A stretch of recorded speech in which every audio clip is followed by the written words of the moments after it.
3D printing for gaming.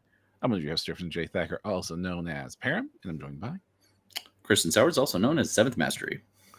Kristen. Have you had some fun projects lately? I have. I've actually been getting ready to do a couple big physical things. I mentioned that I'm going to be probably traveling this summer and hitting some game stores across the country. And while I'm doing that, I'm going to be taking some DTL stuff and also be taking some Dungeons and Laser stuff and trying to kind of synthesize a little bit of the stuff that I've been working on all into one big thing. But I've been researching community-made modifiers to Dungeons and Lasers. So there's like, because Dungeons and Lasers is is modular stuff, and it has really good, easy to use like a peg system, and it's not hard for anybody who knows anything about modeling minis to figure out how to use those peg systems, either with the almost exact same shape, or something that will work in the same holes. And so we're seeing like caps and crenellations. Like I love Dungeons and Lasers, and this is not a paid promotion from them, though. Hit me up if you want to support my TikTok, Dungeons and Lasers. Anyway, I will definitely though say that as much as I love it, there are things about it that are a little wonky, like the roofs. I don't know if you've ever seen the roofs. You have to do some unusual things to get the roofs on the buildings to click right. The later versions got better, but there are things where you have to like nick off part of a piece to get it to go under a certain edge.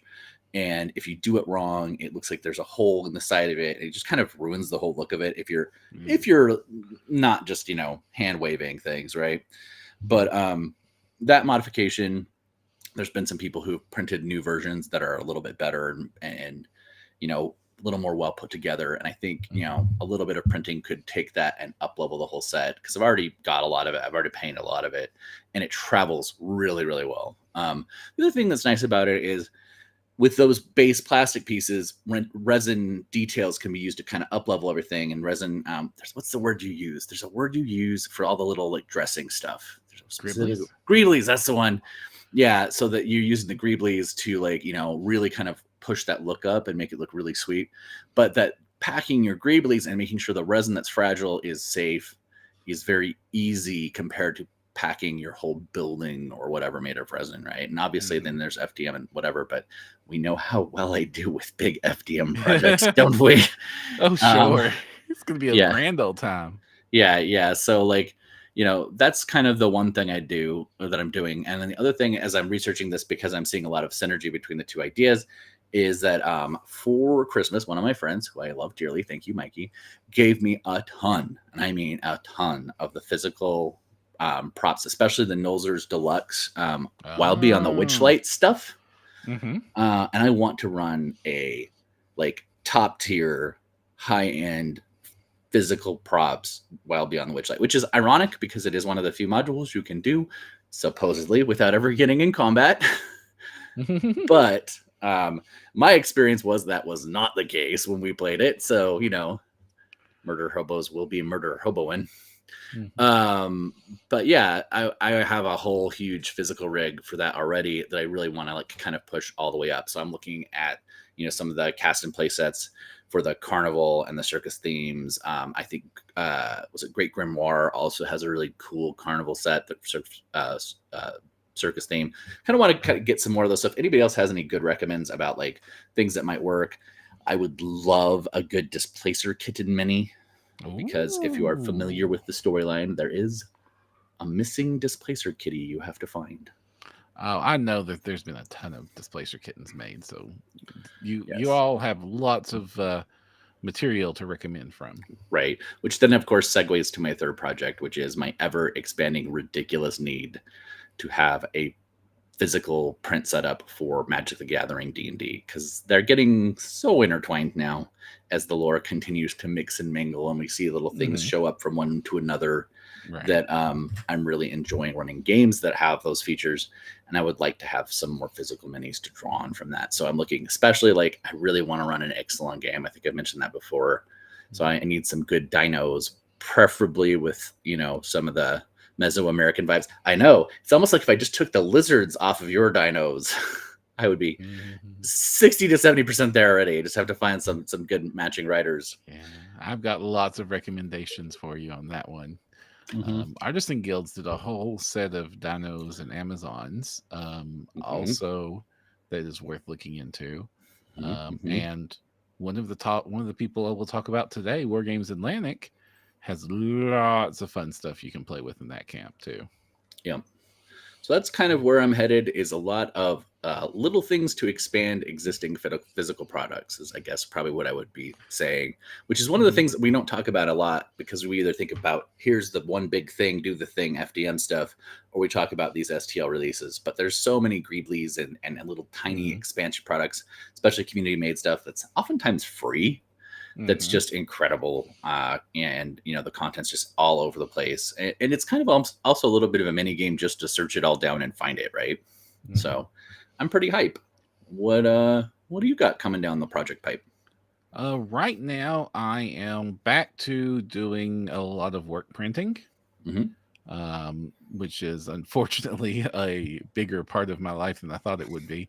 But a whole lot of printing up a bunch of stuff to send to like little game clubs to give away for their game events, which is fills me with all the warm fuzzies. It's like, Yeah. oh, small local community, I can support you. I'm going to make it rain minis officially because I'm allowed to. I'm going to make it rain minis. I like that. Yeah. And then also I need to do a couple of new demo sets for just running the games and teaching the games, and because UKGE is coming up, and I guess I now measure my life by conventions. Yeah. Uh, Yeah, I've lived that life. I've definitely lived that life. Well, with when I was doing my Kickstarter post follow up and stuff, um, man, yeah, the convention circuit can be real. I'm both jealous and terrified for you all at the same time. yeah, but I'm really looking forward to UKGE for two big reasons. Yes. One is UKGE is supposed to be like this really awesome miniature convention that like has a massive indie scene, because there's so much like in and around that, like it's just southwest of Nottingham, like a Mm-hmm. half-hour drive from Nottingham. So Right. like the community of independent modelers and XGW people who have like small projects going is like Mm-hmm. massive there. So there's like a whole bunch of really cool stuff to get into, like a bunch of like really small press people that have like that have made like custom silicone molds they're pouring molten tin into, and they're going to do 100, and that's all of this that'll ever exist. And like really cool projects that I'm wanting to check out. Also Mm-hmm. afterwards I'm just going to take a straight vacation, Nice. kick it around the UK for a week, Mm-hmm. and just sort of enjoy and get all those vibes in and recharge my dungeon master batteries, because definitely wanting to run some games again. I miss being a game master.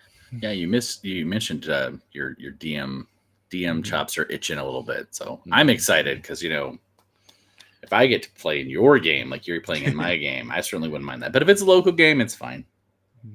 I won't be filled with too uh much sadness or despair. I don't think this is a binary situation. Mm. But beyond that, I'm also wanting to print a bunch of cool terrain, because right now my fantasy terrain stockpile is strong. Like Mhm. I could build just about any kind of fantasy board you wanted right now. If you Right. had some like super niche thing, I'd have a little bit of trouble. But any of the traditional fantasy battlescapes you'd want, odds are I can put a close Your facsimile of forests, it your together. ruins, your Yeah, deserts. your Mhm. cities, your Mhm. yeah. I can even do like frosty cities and things like that if I needed to. Mhm. Um, but But my sci-fi game is weak. My yeah. sci-fi game consists of one sci-fi tower, Mhm. and 27 s- storage containers. Just storage containers. I was trying to get the Ender 3 tuned in, and I had the storage container STL all sliced up, so I just Sure. kept running it again and again and again and again and again and again. Well, also a nice one to do though, because if they're beat up or rusted, look weird, then Mhm. the print as you're dialing it in, it's okay Yeah. if there's some glitches. It's fine because you're just gonna like rough it up anyway. and it's like two different varieties. One of them from the Titan Forge sci-fi welcome pack, that really cool sci-fi storage container, Mm-hmm. and the other one is like more octagonal, almost Star Warsian, Kind of like and an is energy cell or something, or yeah, and it's like just a little bit smaller. So like like when I have set up like just some skirmish maps with them, and Mhm. it's you get a lot of variety with just stacking these two different blocky storage container shapes with some, and then I can pull in some of the fantasy ruins because they're close enough to just ruins that it doesn't matter, and it looks like your typical Warhammer 40K table at that point. Yeah, I've got I want to say they're DTL. Not DTL. Geez, I keep saying DTL. There's lasers, and that are just concrete rebar, but like they're just enough that you can almost see them as fantasy if you want. Or Uh-huh. they go post-apocalypse or sci-fi, and it's like, wow, those are really versatile. I like that. So yeah, I can see a few ways that would work. We've already got a lot of people in chat. Troy, hey, Mhm. I'm wearing the Old Navy hat. No, this is the Gap. This is the hat I got from the Gap. Yeah. Bear and Stream Daddy are in chat. Hello. Mhm. Bear Mhm. approves of Stompy Dinos. I Yes, also yes. approve of Stompy Dinos. And we also have Star Winds Mhm. says, nice shirt, Perrin. Wearing the same one right now. Awesome. I do like this shirt. It's the Honor Among Thieves Mhm. D&D shirt. It's fun. Though that And is definitely not the chunky red dragon on there. It's just a it is generic red dragon. absolutely not. It is absolutely not. Yeah. I want the Chonk Dragon in my life so much. I still have not found. I should just print Titan Forge's Chonk Dragon. I Honestly, just actually have get it already over with. printed and given away a couple with the creator's blessings, and they weren't Mhm. for profit, but I've given away quite a few of those already. Nice. Embershod, is that his name? Embershod? I think Embershod? it's something like that. I don't know. Let's Lava not. Bing's also in chat. Hello, Lava Bing. I also see Valkyrie Ashes here as well. And then, of course, like the entire rest of the nerdy planet, I binge watched Fallout. I haven't done it yet.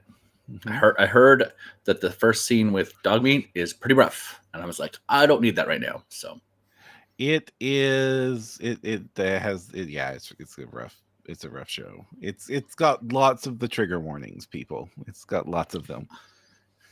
but yeah, I'll get Um, around to it. but speaking of Fallout, right now this will lead into my topic.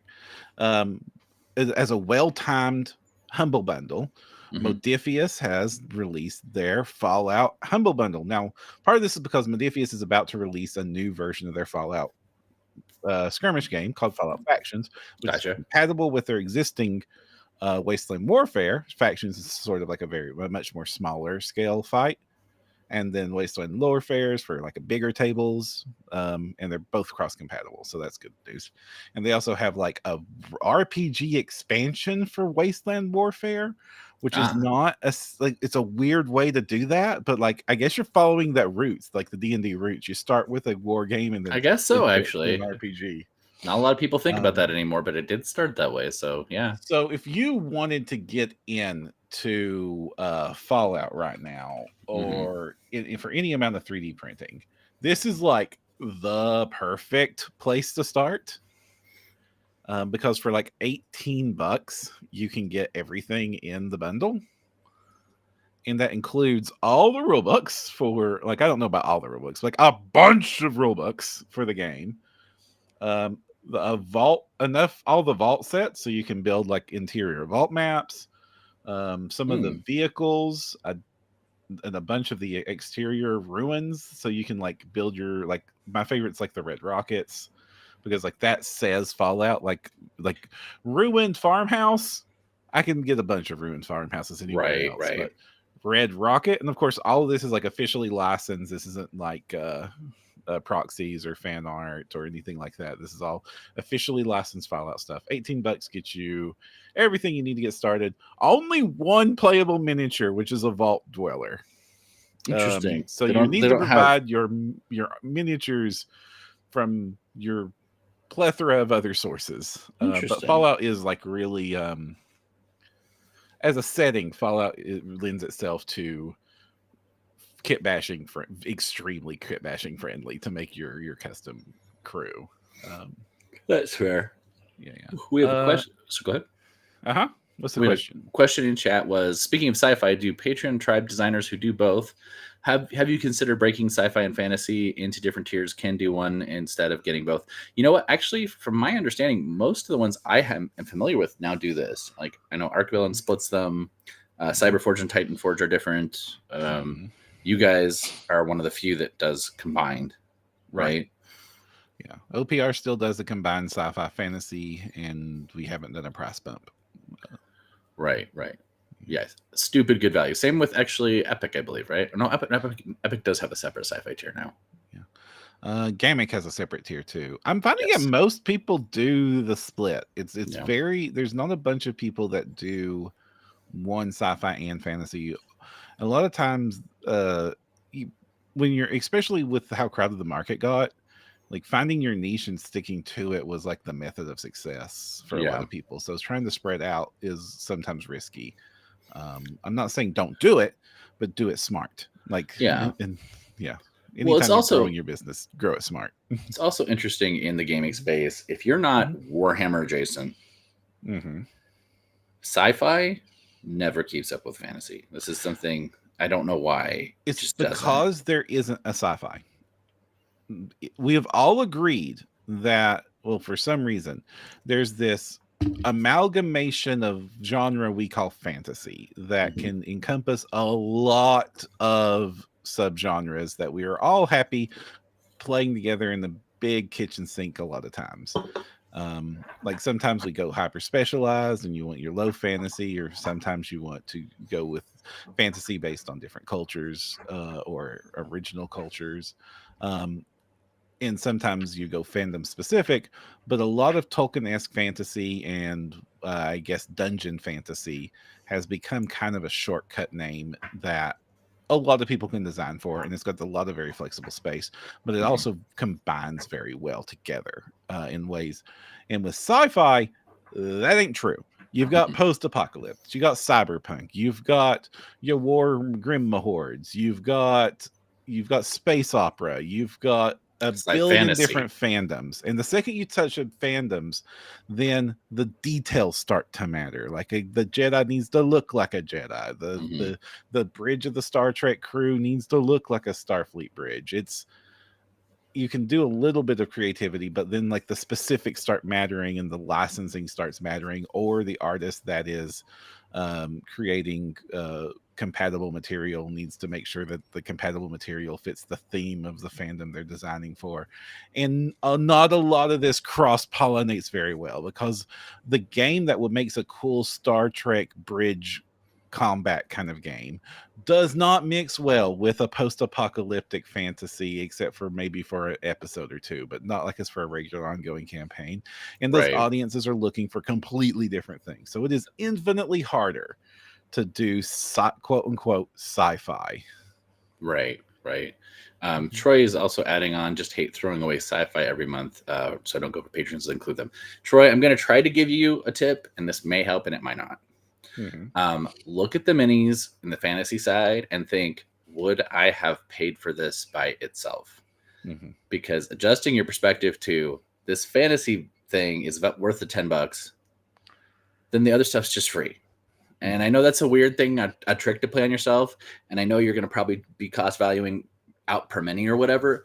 But my advice, and this is Perram, we talk about this all the time on the show, I think, would I have bought these two minis at their singles price? And if you look at the page of the thing, you can check out their singles for the rough same size and detail. And you're going to realize that people usually mark up a single mini to $5-10, especially if it's like a large mini, it's like $10. If their ask is $10 and you would have bought that thing separately later, then maybe still just buy it, even if there's sci-fi minis you're not going to use, you know? Yeah, I mean, ultimately, do you what makes you most comfortable? But I completely agree with Kristen. Like, look at what you like, because there's lots of stuff in like single genre stuff that I won't use. Right. And so I look at any given month and I go, are there 2 minis in this set I would print? And if the answer is yes, it was worth it. Right. Well, and then, again, we'll just throw out kit bashing. You never know when you're going to want that thing. Like, I remember, I think we did Barrier Peaks. We did a reprise of it recently. And I was like, oh my gosh, there's a lightsaber in here. I know there's a lightsaber in here. They don't call it a lightsaber, but it's a lightsaber. I was like, somebody in the party is going to be running around with a lightsaber eventually. And I'm like, okay, do I have the, identifiable lightsaber that we can't call lightsaber mini? No. So suddenly it became, what kit bashing from those sci-fi sets became the answer, right? So. I mean, or cocktail stick. Who are you? What? Cocktail stick. Clear plastic cocktail stick from the food market, cut and sanded on one end, glued to the end of a sword hilt, is absolutely a lightsaber and more convincing than most 3D prints. I don't like it. I'm sorry. Anyway, go on. So now that I was looking at that, I was like, oh no, is Modifius just like this? Usually when things are available on Humble Bundle, especially in 3D printing, it usually is like stuff from creators who ain't trying no more. There's a few exceptions to that. The Fat Dragon Games has been around forever, keeps doing humbles with their old stuff, but they keep pumping out new stuff. But like usually it's like some of the same creators, like some of the stuff that was on some of the defunct websites that just we don't use anymore, like some of the early paid stuff, or some of the more beloved but out of the business now companies, or not doing as big a volume are there. And I won't name names because I don't want to denigrate any given creator there. So I was like, oh no, is Modifius doing badly? And then I pulled up their stuff and like, nope, they're still putting stuff out. They're still releasing games and they're still releasing 3D printable stuff for the game. So I was like, what's going on? So we talked a whole bunch about 3D printing companies and how they're doing, because that's like kind of our bread and butter topics for episodes. What the companies that weren't 3D printing and came into the market, the ones that we've kind of celebrated as proof that this is a legitimate industry now, everybody, they're recognizing how much this is going to change. How has that worked out for them? How are they still doing? So I went to the big ones, and let's start with Modifius. Modifius is not releasing regularly. They release sporadically. Basically, they release a bunch of STLs to support whatever physical games they're releasing. And they're big license. So their Fallout stuff is expensive. But not all of their stuff is expensive. So I found it really interesting because, and I have to guess, licensing is having a humongous part of how this pricing is done. I'm sure it does. So Modifius, they do the Fallout sets. That's some of the more expensive stuff and some of the first stuff we saw. But they also have been doing the Star Trek sets, and that stuff is dirt cheap. Like it is like standard pricing for minis, like $5 for a hero, $10, $12 for a set, $20 for a big set. Like they're not doing a monthly a tribe or anything. They just release stuff on My Mini Factory and also on their own website. And they're still putting stuff out there on the fairly regulars. New stats have come out for Elder Scrolls. They've actually started putting some of the war bands for the Elder Scrolls called ARM game out here, which is another one of their skirmish war games. The Fallout stuff is mostly terrain and support material, but for the Star Trek, it's like bridge crews and like licensed like main characters like Spock and stuff are printed. Lore is on here. Captain James T. Kirk is on here. Captain Picard is a printable character, like officially licensed for $5 freaking. You can print Picard, like an official licensed Picard. Pretty sweet, actually. And so they're still doing so. Like this is it's working for them. So glad to see this stuff is still coming out. It's like I said, it's sporadic and slow. It just matches up with whatever their physical releases are, but nice. Good to see that that's still going. So I was like, who else like was really big and jumped into the game early? War Games Atlantic. We you mentioned them War Games earlier. Atlantic jumped into things, and they have still been firing on all cylinders. Well, they had massive releases too, right? Like Yeah, Big old their releases. sets are like hundreds of minis a Yeah. month. It's stupid how much like just minis per dollar. It's one of the best rates going, but it's also like the most random stuff. It's like you'll get Roman Legion soldiers and warthogs and space cyborgs with tentacles right next to not 40k ground troopers, right next to skull scorpions and sci-fi oni, like big old giant magic ogres. Um, they've got like it's historical stuff mixed with fantasy stuff, mixed with sci-fi stuff, and they're still basically going through with their normal strategy of all the cool stuff they want to do. They make it as a 3D printing kit, and the best of the 3D printing kits, the most popular 3D printing kits, get turned into actual kits, because turning a kit into an actual kit costs thousands and thousands of dollars, because they use hips, so they have to tool a mold, and there's only so many of those factories in the world that can even make those molds. It takes days of tooling to make a single mold for a model. And you say hips, that's high impact polystyrene. Okay, there we go.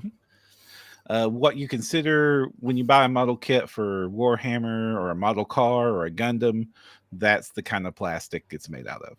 Right. And for that, you need metal molds, because that high impact is part of the game and making that. And the advantage of doing hips is that it is pennies for a whole sprue of models once you actually make the very expensive mold. And they've just been like slamming it out. Like they got these really cool halfling cavalry on like badass ponies. They've got a generic T-Rex. They've like, usually people go like kind of cutesy with the halflings and stuff, but they were just like, no, we're just gonna make them look awesome and cool fighters and not lean into the cute. They got these rhino men stuff, like really cool fantasy rhinoceros in heavy armor with gigantic hammers and like a billion poses. Like, what? Who even thinks that this kit's a good idea? But it's awesome that they did. Like, someone made it. Stuff that's just never going to come out is like from a traditional like they are going to the not safe answer. They're not copying any given game system or any given restriction. They're just putting it all out there, and then the stuff that sticks to the wall, they increase. Like this is basically getting us to pay for their R&D. Right. And it's a brilliant idea, and I love it. Also, all their kits are cross compatible and in the same scale. So you can take these orc heroes and then line it up with the winter age, the White Death Winter Sci-Fi Deathfield set to give them AKs. And suddenly you've got orcs with AK-47s and laser cannons.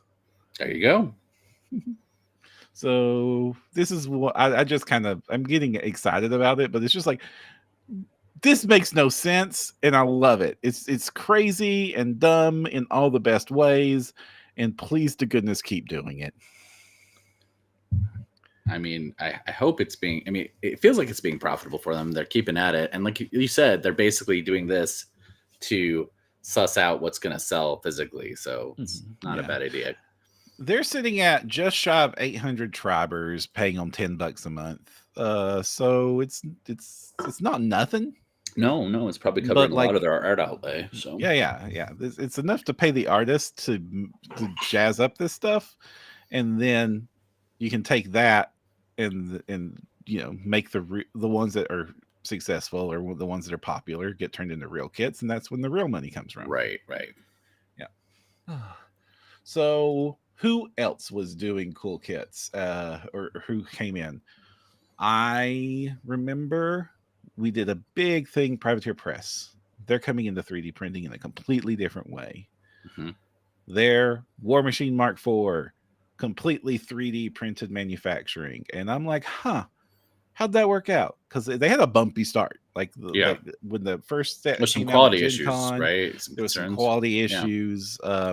And the quality issues were mostly a false alarm. People were Mhm. like, uncured resin. It was like, no, it was actually just extra cured alcohol. Right. There was nothing really wrong with these prints. They're completely safe. This just a It little bit just of looked a panic, little but it was a weird. Yeah. bad PR hit. Yeah. And well, Privateer Press is, well, Mark IV is out. They're actually having trouble fulfilling the orders at this point. There's so many Oh, orders. well, that's So, good. Question and the mark. kits look great. They're Yeah. like really cool kits, hundreds and hundreds of models.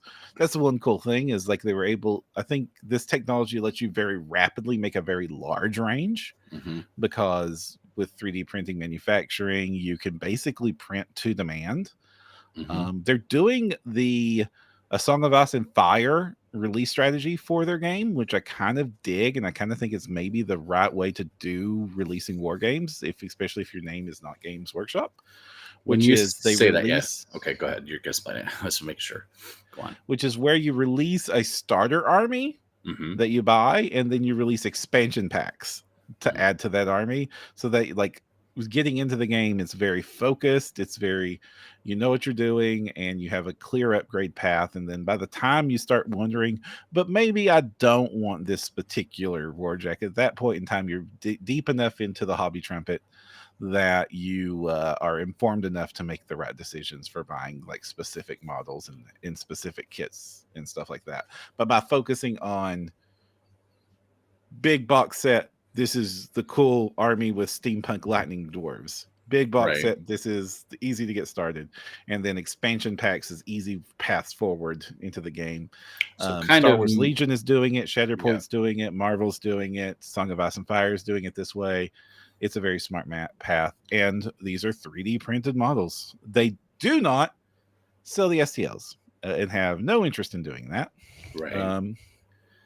And they are being produced by Print Farm for them, and it is working out.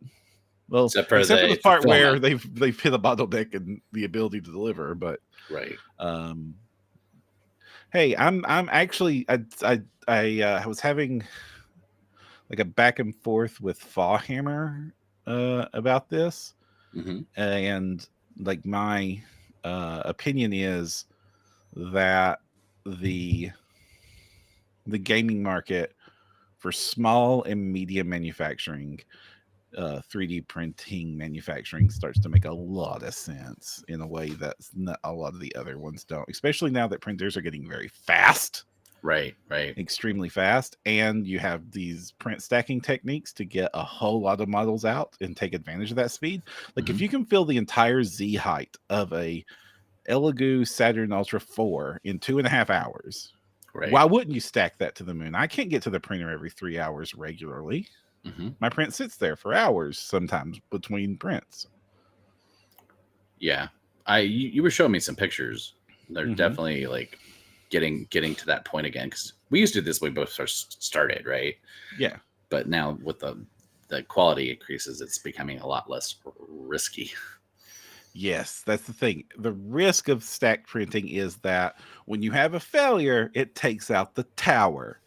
And so you lose more than just the models. So it's kind of like why I don't recommend crowding an FD on build plate with a whole bunch of models if you don't need to, because there's no time savings there. Right. Except for between prints.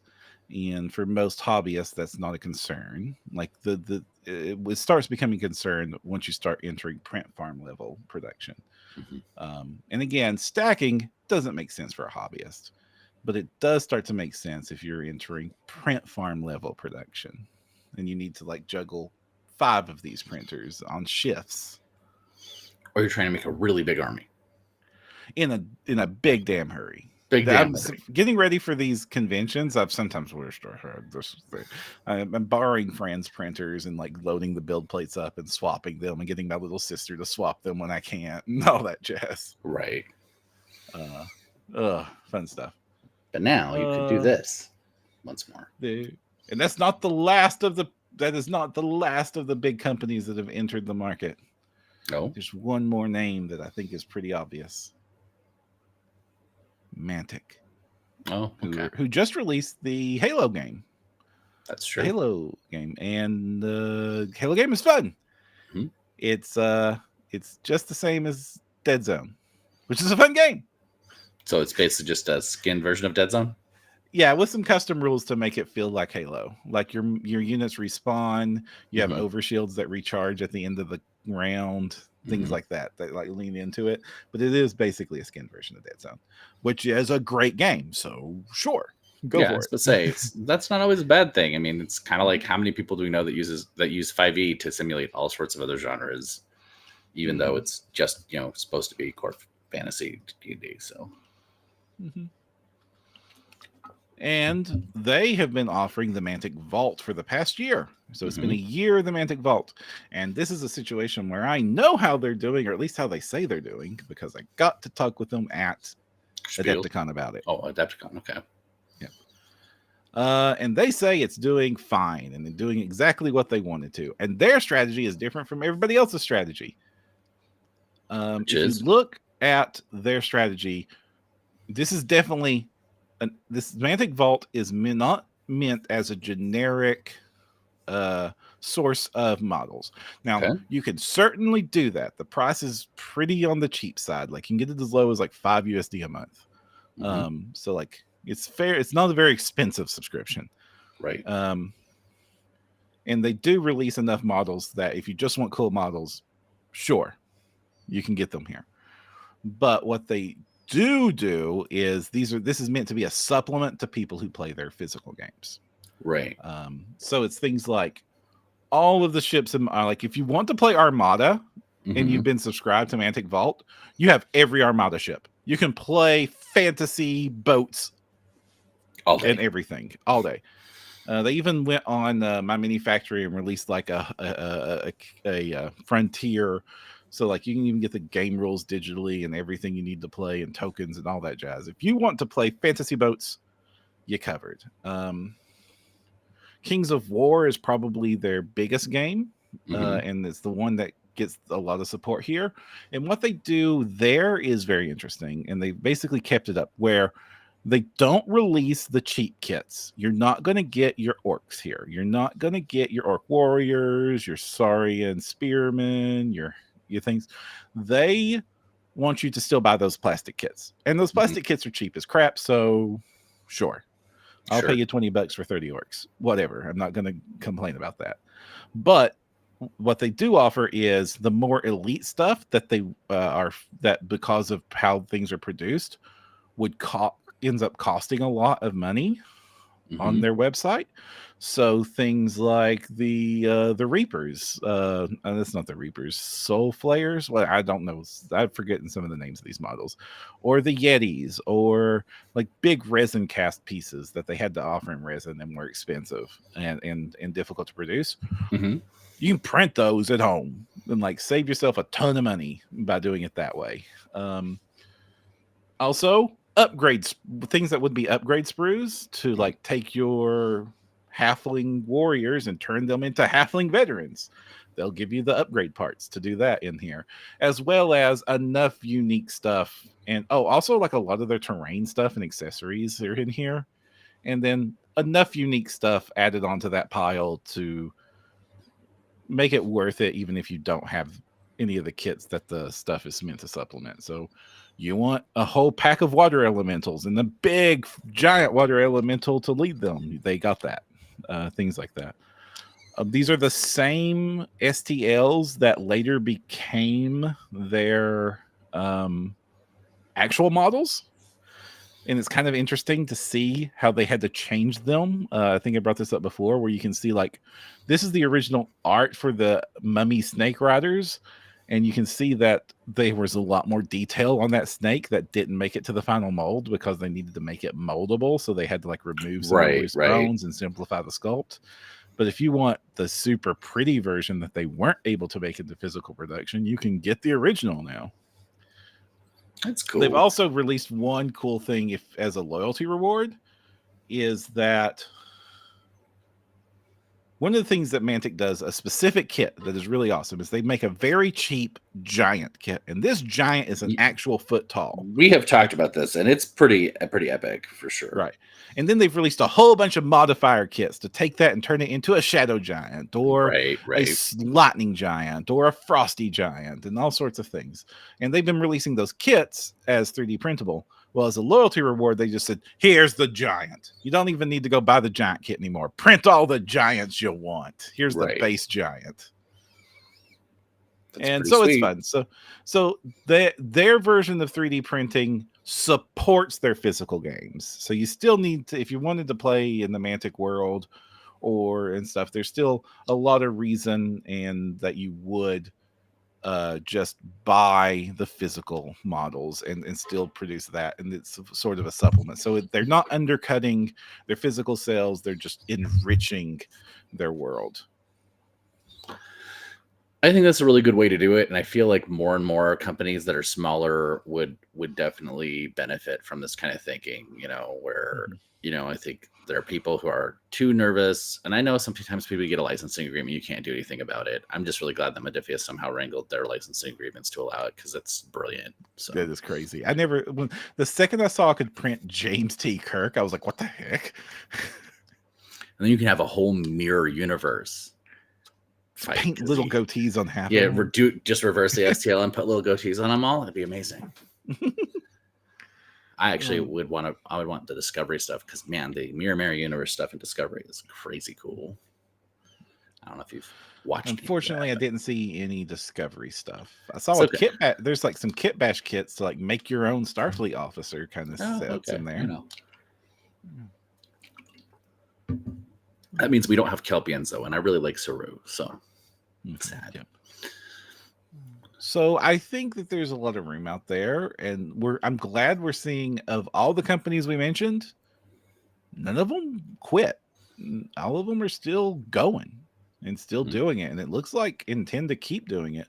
Like I said, Mantic, when I at Adepticon, was saying they were very happy with it, with what it was doing. It was doing what they wanted it to do, which is support their games and ease off the pressures to do some things that have very, very niche market, and still be able to provide that as a solution without it being without having to do that through expensive means. Right. Teeny mustaches, yes.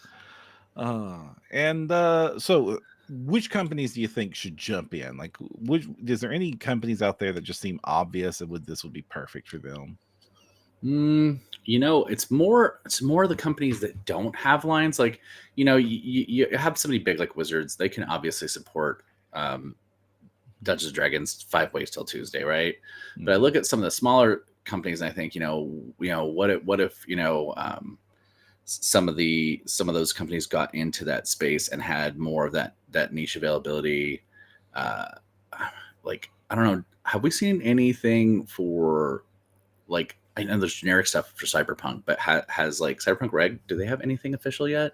I don't know. And that seems like a good one, because again, a lot of people are going to run that theater of the mind, but a lot of people aren't. I wish Marvel would do more with their games, their various games. And for that matter, HeroClix also, I know, like it's the thing, right? WizKids is going to do their thing, but why not do modifiers, right? Why not do kit bashing kits or basing stuff? Like anything that would just go with it, or printable dials. Ooh. Like for custom minis would be cool. Like that one's like a miss to me too. Why not have a generic balancing math to build out your own custom HeroClix, so you can play your character from your other, your RPG, and then move it over into HeroClix. Those sort of things, especially as these lines kind of lose popularity and aren't. I mean, I know HeroClix is still in production, but like I feel like the community of HeroClix is like on the drop, where we have things like, what's it called? Is it HeroQuest we're talking about that came back? HeroQuest? HeroScape coming back with a new edition. Like, I was at my LGS the other day, and like more people were playing HeroScape, which was still technically, like, they haven't released that new system yet, but people are like hyped for it, right? I mean, it's a fun freaking game. Yeah. Yeah. Mhm. And they were using the really like old, like those little hex tile lock things that Mhm. like have, tons and tons of like old used beat up ones and people that clearly like found on secondhand or whatever. I'm like, give them printable files so they can mod out that, right? Like the terrain for it. Again, just seems like an easy ad. I don't know. I mean, it does. Absolutely. And gosh, they're very resistant to it though, because I think WizKids is going to be one of the other ones that's going to be like, I think, very late to the party because Right. they have the least incentive to do this. Mm-hmm, Because mm-hmm. and they don't even have the problem Warhammer has, where the pricing is a problem, because all of WizKids stuff is available usually fairly acceptable prices. Even the big stuff is like I saw the new version of the Colossal Red Dragon at my LGS, Mm-hmm.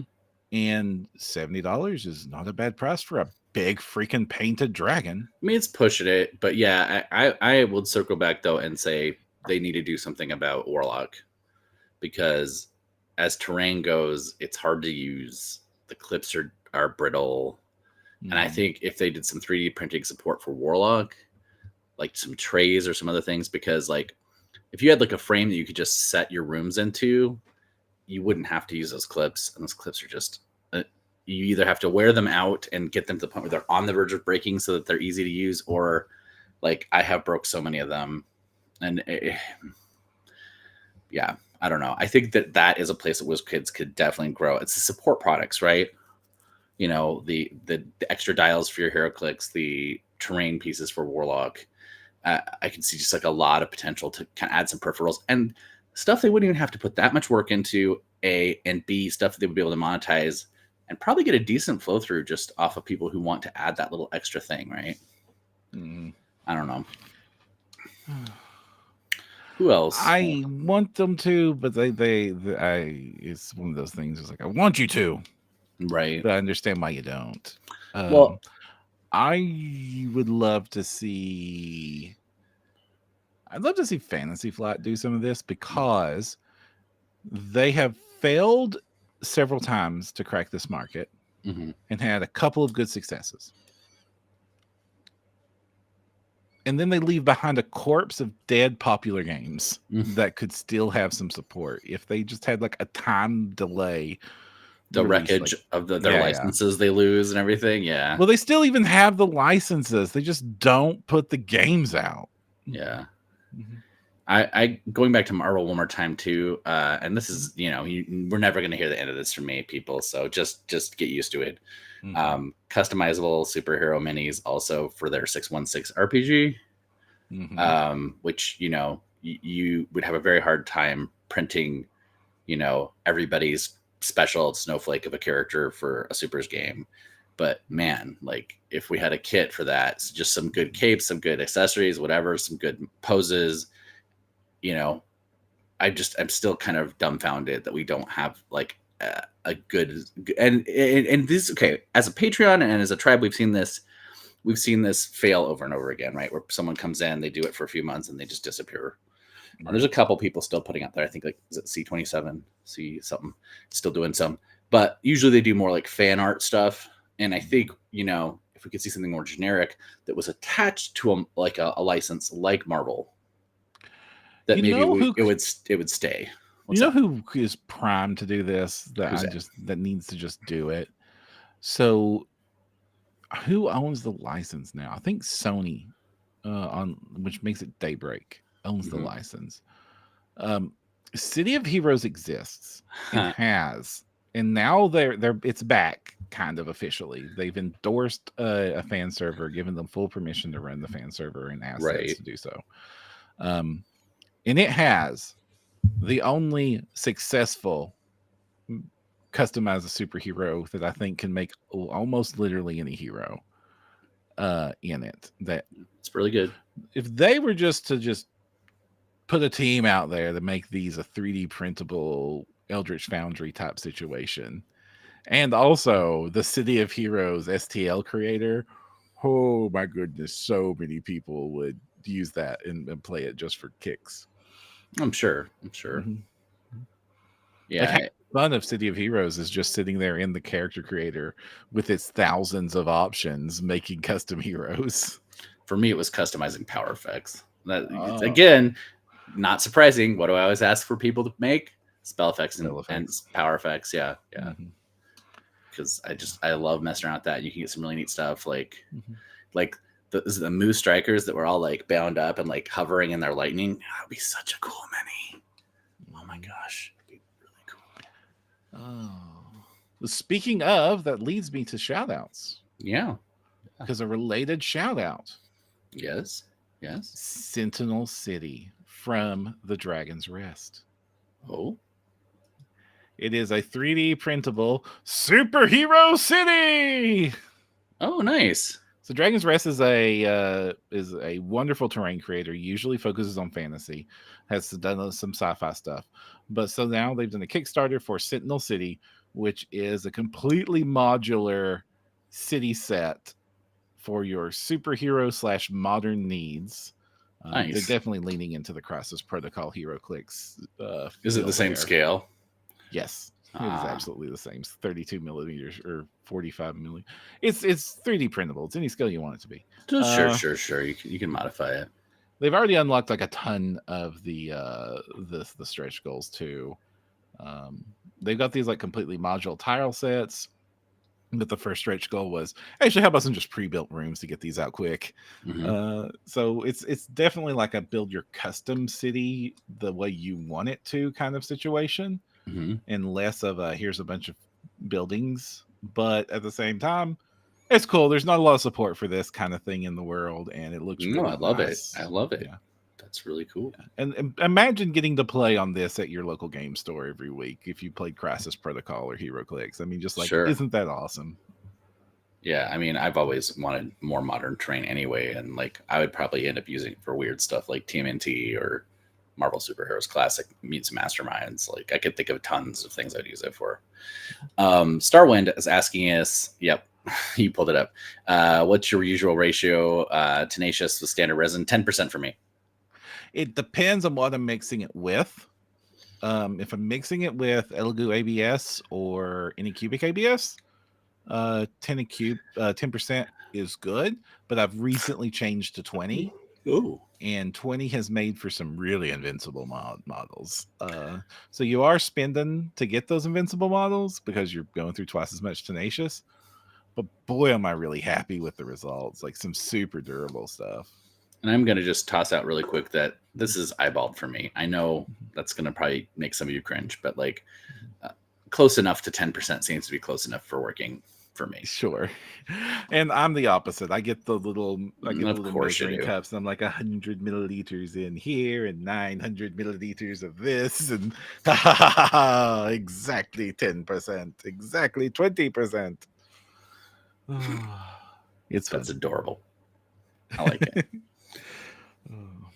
You had a shout out. I do. Anybody who's been listening to the show for a while knows in the plethora of subs that I've had, I've almost always maintained a subscription to Clay Cyanide.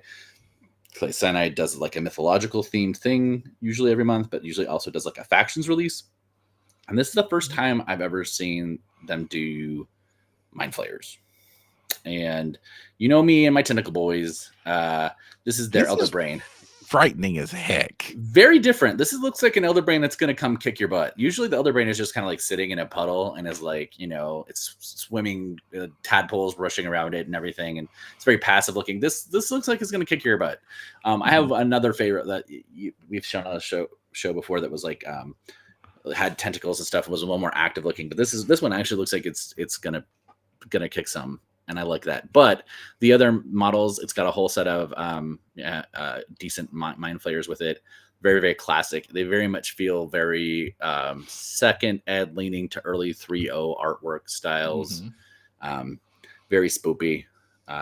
Very, very classic mean Mind Flayers that don't look too fragile. One of the things I remember early on is a lot of times Mind Flayers physically were supposed to be like very like weak and like, you know, like lerpy. And I kind of am glad that they've moved sort of away from that. I think back to, I want to say it was like a dungeon was a prison break dungeon thing, and there was like a big swole mind flayer breaking out of prison, and he's like hanging the guard off, and he's like all tentacles are covered in something, and they're like he just looks like he's gonna like throw down, in addition to like destroy your mind, right? And I really loved that visual, and these are more in that vein. Nice. So very cool. And that's just part of their normal Patreon release. Also, it's not just like a standalone thing. So, got another? No, that was really my big one for the week. Obviously, I think Scott was in here. I think Scott's campaign still has one more week going. Nice. 2 more weeks. But yeah, check that out. It is on BackerKit directly. So that would also, Scott's a friend of the show. He's not obviously sponsoring this. This is just pure love for all the horror that Scott gives me and scares Perram with, including his very terrified pseudo Hydra dragon monster thingy. That's kind of the main thing. Buff mind flayer, yes. But that's what I've got. I want to shout out to a free thing on cults of all places. Free, okay, free cults thing. Let's go. What is it? Nap King has released a really cool idea of a thing. Oh, neat. It is a movement measuring chain ruler. So it's a chain. It's a 3D printable chain with 1-inch segments exactly and very clearly marked where those inches are. So you can print these off at a variety of inch varieties. And remember how I told you how valuable the measuring stick is? It really speeds up play to have like solid measuring devices instead of relying on rulers or tape measurers to do physical measuring. Like, it's why the little combat tools are so valuable, and why when I shifted over to doing my role-playing games gridless, I would just print measuring sticks in the movement distances of the player characters and hand each of them one. So it just made the game go super fast, even though there's no more grid, and it avoids the bogged down type. But sometimes you want to go around corners, so now you can do the same thing. Like get a 6-inch one for your standard D&D character, and now it's a wiggle stick, and you can go all the way. Where can I go? I can go here. I love this, but as I recall, doesn't 5e not care about diagonals? So there's a little weirdness there, but 5e doesn't actually do the every other square diagonal tax. I mean, once you go gridless, it stops mattering. I guess an inch is an inch. This is also like playing while playing on hexes is always preferable to playing on squares. I've played on hexes maybe 3 times in my lifetime. I was about to say, outside of like GURPS, I want to say. Two of those was GURPS games. Yeah, I was about to say GURPS we had hexes for, but everything else has always been grids. But like, I remember growing up into the RPGs, and everybody bought the same 1 of 2 battle mats that you couldn't use dry erase on. You had to use wet erase because they were made out of actual vinyl with no texture surface treatments. Either Chessex or who was the other one that makes the mats? Crystal Cast also had one. Crystal Cast does. And on one side would be squares and the other side hexes, and everybody had a hex map. Yep. Also, hex crawling used to be a bigger deal than it is today. We had a one-time brown streak that has become like the deterministic log that's always there on every map because it was permanent marker instead, and it just doesn't come off for some reason.